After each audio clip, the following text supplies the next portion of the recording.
எங்கள் தங்கம் இந்த படத்தோட கதை என்ன அப்படின்னு பார்த்தோம்னா, ஒரு ஆச்சாரமான குடும்பம். அங்க ஒரு தீவிரவாதி கிட்ட ட்ரைனிங் எடுத்த மாதிரி சமந்தா அங்க இருந்து பிரிஞ்சு அந்த ஆச்சாரமான குடும்பத்துக்கு போய் ஒரு நல்ல லைஃபா வாழ்ந்துகிட்டு இருக்காங்க. இப்போ அந்த வில்லன், அதாவது சமந்தாவுக்கு ட்ரைனிங் கொடுத்து மாத்தின அந்த வில்லன் என்ன பண்றாரு, என்ன பண்ண போறாரு, என்ன நடந்துச்சு அப்படிங்கிறது தாங்க இந்த படத்தோட எங்கள் தங்கம் கதை. சமந்தா ஒரு தன்னோட லவ்வர் வீட்டுக்கு போறாங்க. அவங்க வர்றது லவ்வரோட அப்பாவுக்கு யாருக்குமே தெரியாது. ஏன்னா அவங்க லவ் பண்ணி மேரேஜ் பண்ணிக்கிட்டாங்க அப்படிங்கறதுனால அவங்க குடும்பத்துல யாரும் ஏத்துக்கல. சமந்தா ரொம்ப சைலண்டா, ஒரு இன்னசென்ட் லேடியா, ரொம்ப வெயிட் லாஸ் பண்ணி இந்த படம் முழுக்க அவ்வளவு அழகா இருக்காங்க. இந்த படத்துக்கு ஒரு மிகப்பெரிய பிளஸ் பாயிண்டே சமந்தாவும் இந்த படத்தோட மியூசிக் டைரக்டர் தான். அந்த குடும்பத்தை சரி பண்ணி எல்லாரையும் எப்படியாச்சும் ஐஸ் வச்சு எல்லாரும் கூடயும் மிங்கிள் ஆகி நம்மளும் இந்த குடும்பத்துல சேர்ந்துடணும் அப்படின்னு சொல்லி சமந்தா நிறைய காமெடியான விஷயங்கள்லாம் இந்த படத்துல பண்றாங்க. உண்மையிலேயே தியேட்டர்ல பார்த்தோம்னா குடும்பங்களா சிரிக்கிற அளவுக்கு இந்த படம் இன்டர்வல் வரைக்கும் அமைஞ்சிருக்கு. தன்னோட ஃப்ரெண்டு தோழி பாத்துடுறாங்க.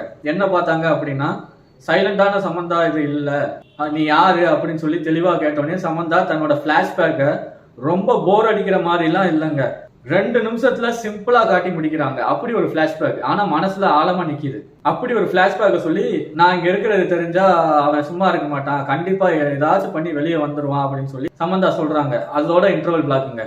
வில்லன் வெளியில வர்றாரு. இப்ப படத்தோட செகண்ட் ஹாஃப் எப்படி இருக்குன்னா, வில்லனுக்கும் சமந்தாக்கும் எப்பதான் ஃபைட் வரப்போகுது அப்படின்னு நம்ம ரொம்பவே எதிர்பார்த்துக்கிட்டு இருப்போம்.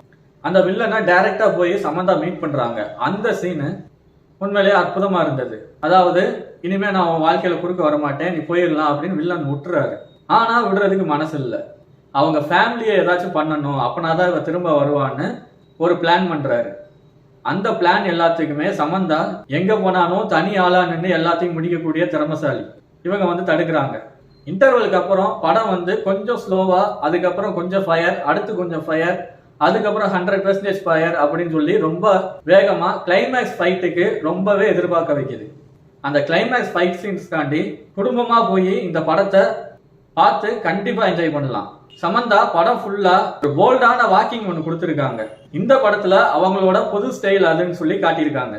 அந்த கேரக்டருக்கு ஏத்த மாதிரி அவங்களோட வாக்கிங் இருந்தது. சரிங்க, கதை எல்லாம் சொல்லியாச்சு. இப்ப கிளைமேக்ஸ்ல என்ன ஆச்சு அப்படிங்கிறது மித்த படங்கள்ல நம்ம பார்த்த மாதிரி இல்லாம கொஞ்சம் டிஃபரெண்டா, இவங்க குடும்பத்தை காப்பாத்தினாங்களா இல்ல அந்த வில்லன் கூடயே சேர்ந்து மறுபடியும் போயிட்டாங்களா, இதுக்கு கூடால ஒரு அரசியல்வாதி ஒருத்தர் இருக்காரு. அந்த அரசியல்வாதியை என்ன பண்ணாங்க, ஒரு பொய் சொன்னதுனால இவ்வளவு சந்தோஷமா இருந்தேன், உண்மையை சொல்றதுக்கு பயமா இருக்கு அப்படிங்கிற கிளைமேக்ஸ்ல சமந்தா செஞ்ச விஷயம், இப்படி நிறைய விஷயம் கிளைமேக்ஸ்ல தான் உங்க எல்லாத்துக்குமே புதுசா தெரியும்.